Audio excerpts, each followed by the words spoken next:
Danielle Rice is the Director of Data and Analytics at Dunham+Company, seeking to understand and utilize the data behind human interactions. She's certified in Google Analytics and has in-depth experience in online measurement strategies. She has a bachelor's in science and journalism from the University of Kansas and a master's in professional studies and communication management from the University of Denver. So our first speaker for today, right now, is Danielle Rice. Please welcome her.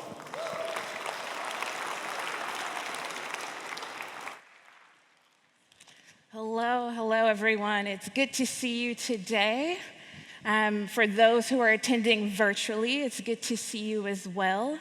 And they'll be pulling the presentation slides up in just a moment, but just wanted to introduce myself. As he was mentioning, I work in data analytics at Dunham+Company, which is a marketing and fundraising company. But then as well, I serve on the digital team, and so that looks like email, website, but what we're talking about today is social media. And so jumping into this, just want to tell a little bit more about myself. So if we move on to the next slide. Instagram. Does anyone in this room have an Instagram account? All right. Facebook? Or is that for the old people? Oh no. TikTok? All right, perfect. Well, me too. My favorite of all of those accounts is Instagram. And I'm originally from Kansas City specifically. I moved to Texas about 6 years ago. And so what I use my social media for is to engage with family and with friends, because not being from here originally, I don't have that opportunity to connect with them in that way. And so I can look at baby pictures, I can look at funny stuff my aunts have posted, and really just keep in touch with them. My accounts are private, meaning I'm not trying to grow a followership, I'm not trying to be an influencer, but I really want those relationships that I have on those social media accounts to be able to grow in as an authentic as possible way on social, just by keeping my following intentionally small. Fun fact, I started on social media at age 12. Now, that wasn't social media as we think about it today. And the thing is, when I started on social media, it was a platform called Black Planet, and you had to be 13 years old to have an account. And I lied to get my account. We would have, I know, this lying child. And then we used to have computer class, so essentially an hour per the day. We would go into a computer room where they're not the MacBooks that we have now, but these very archaic computers, and we would go and type, and then, yes, being my rebellious self as a child, I would sneak and get on these social media platforms. And so I have essentially grown up and watched social media develop as I've developed. And so if we look on the next slide, we can understand a little bit more about the origin story of social media. So we've got Facebook, YouTube, Twitter, Instagram, Snapchat, TikTok, just to name a few. And if we think about where they started off, Facebook started off just wanting to connect college students. It was specifically for college campus, and being able to have a college email allowed you to have access to the platform. Very different than what we typically think of Facebook today.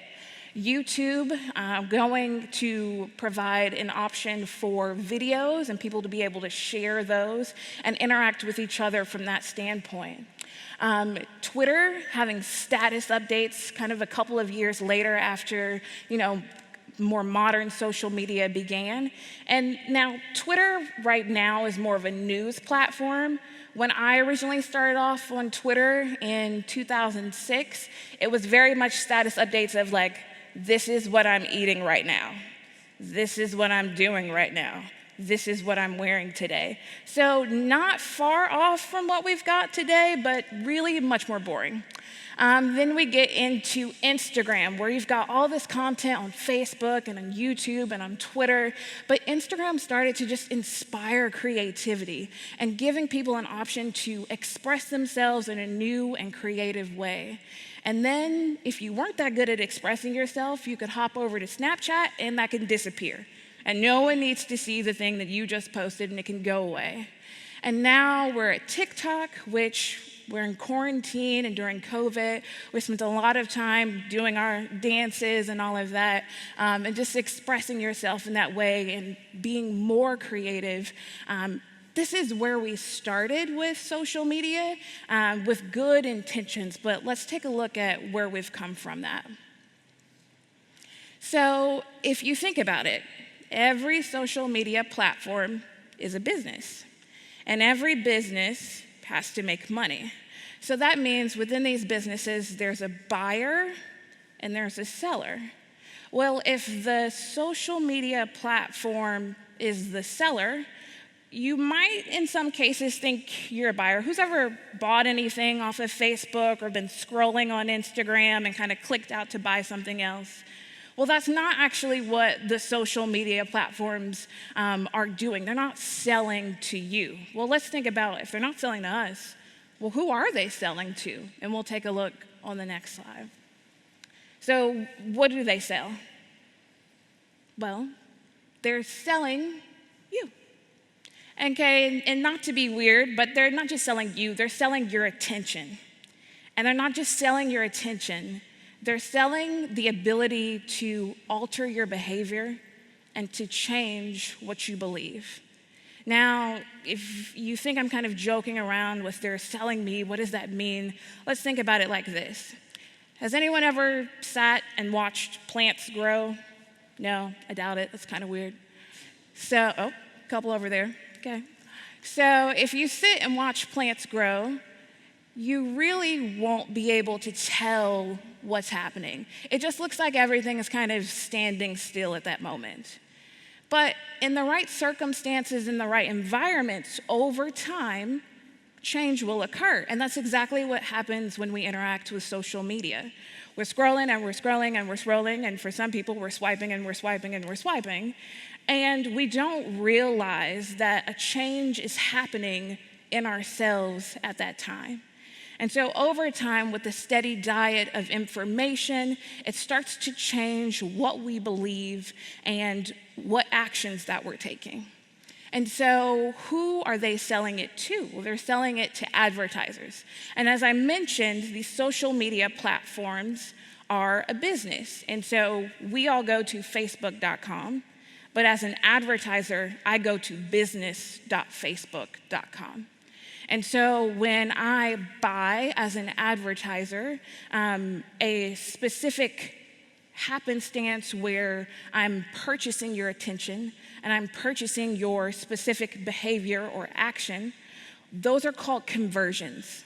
And I can work with Facebook to decide what those conversions will be.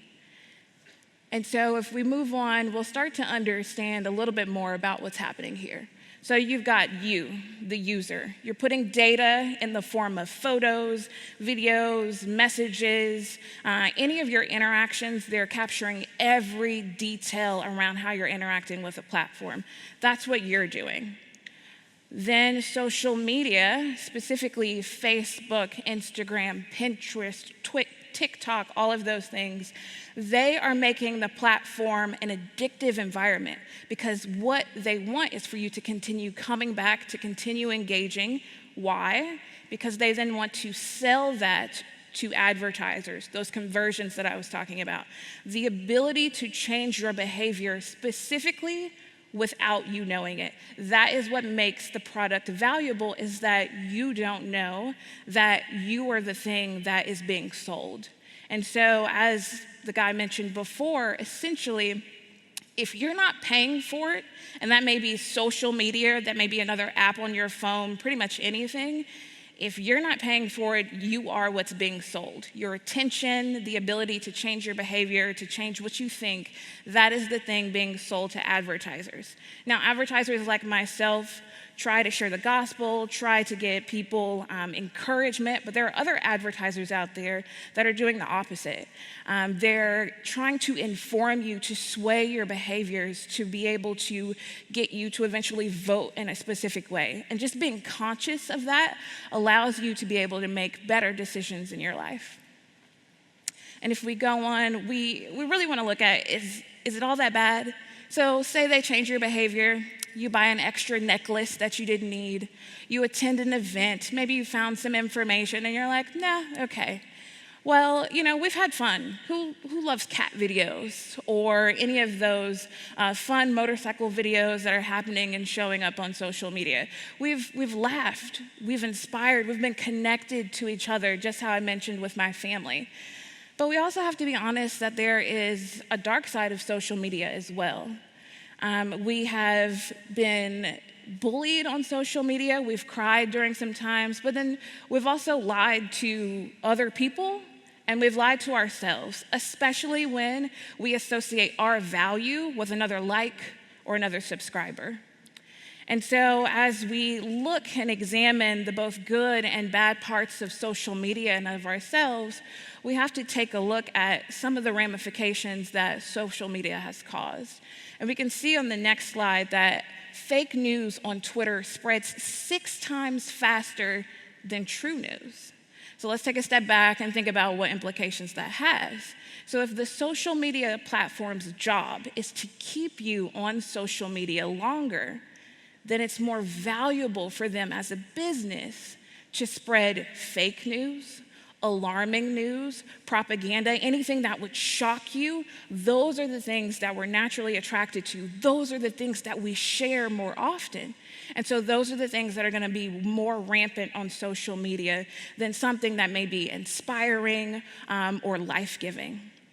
So as we look into that, we want to understand more about, well, what are we supposed to do with that? And kind of looking onto the next slide, it seems like this is a new thing for us. But really, you may ask the question of, well, doesn't this kind of happen with all new technology? He mentioned the printing press. We've got radio, which was very new for its time. We've got television, and all of those have advertising. So is social media really that new? Well, I would ask you to kind of think about what social media implications that are affecting you, whereas radio, television, the printing press, that's not something that's learning you. We're kind of using it a little bit more. Social media and technology, when it comes to that has any kind of machine learning, it's not just a thing that we're putting out there. It's a thing that's learning our behavior as well to addict us further. And if we look next, then we're able to see that it's learning, not just growing, not just becoming more available, but it's actually learning faster than we can keep up with. Typically, as a society, we can adapt, we can create new social norms, we can create new laws and regulations. You can't advertise to a child under a certain age. There's rules around what we can put in advertisements. But with social media specifically, it's moving and a little bit faster than what our laws can keep up with even what our social norms of what's appropriate use, what's inappropriate use, how often when we are learning in a way that is just slower than what it's able to adapt and create to, and that just kind of makes it not a fair fight to a degree. And if we look next, it's what do we do now? It's not going away. We all are addicted to our phones. We're used to having it around us. It's almost considered strange if you don't have social media. It's affecting multiple generations. So I will say this is not a your generation thing. This is an everyone thing. We're all facing this kind of at the same time at different stages of our life. And let's face it, we like it. We're addicted to it, we enjoy social media, but we have to figure out a way as a society, and especially as a group of Christians, to be able to engage it in a very healthy way. And so if we look on, here's some steps on what to do now. First of all, let's just have a conversation around what's happening. One of the things that make advertising on social media so much more valuable, A, is that it's cheap, but B, it's that it's doing it in a way that's imperceptible, meaning you don't know that it's happening. So by very nature of it, if we start to have conversations around when that little notification bell comes up, when that delay happens to try to take my attention, that is the thing that's trying to pull me further, trying to keep my watch time increasing, trying to distract me from, what's maybe going on around me. Let's have a conversation about that. Let's know that the social media algorithm is showing me something based on who's around me at the time, based on when was the last time I interacted with the platform. It'll even start to promote your account. You'll say, well, I'm getting all these followers now, and I'm getting all these subscribers now. I didn't even do anything or post anything recently. Well, that's because it's trying to pull you back, and not in a negative way. Again, it's a business. They're there to make money. They're there to sell your information. And one of the ways that they're also buying your information is through other sources. So when we look at your phone as a whole, it has the ability to track pretty much every button press you click, every Google search. All of that is data that is being stored. Now, people have the opportunity to buy that data.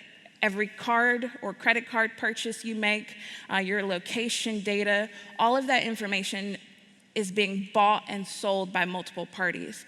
And social media platforms, including, use that information because they're taking that information. They're also taking how you use the social media platforms, and they're selling it to the highest bidder for advertisers. And so by understanding, just by the very nature of that's happening, you can start to have an impact on what's going on and how you are allowing yourself to understand and take in that information. The second thing is turning off notifications. So that addictive behavior, that dopamine that's happening there, being able to just turn off those notifications allow you to decide when you do and when you do not want to interact with social media. Putting those limitations on it and just saying, you know what, I'm gonna stay on social media, that's fine. But I want to choose when the time is appropriate that I want to engage, and I want to choose when I don't want to be interrupted because I'm hanging out with friends, because I'm studying, because I'm visiting family. I don't want to be disrupted during this time, so I'm going to turn off my notifications. And then choosing your video.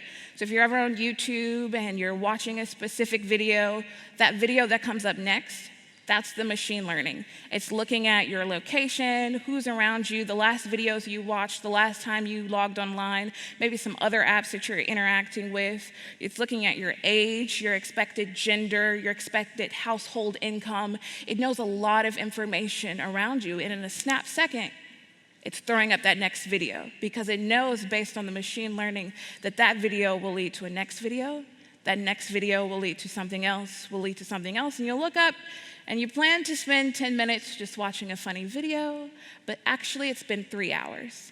And now you've spent all of this time not realizing that you've just been scrolling or you've just been watching additional videos on YouTube that you didn't expect.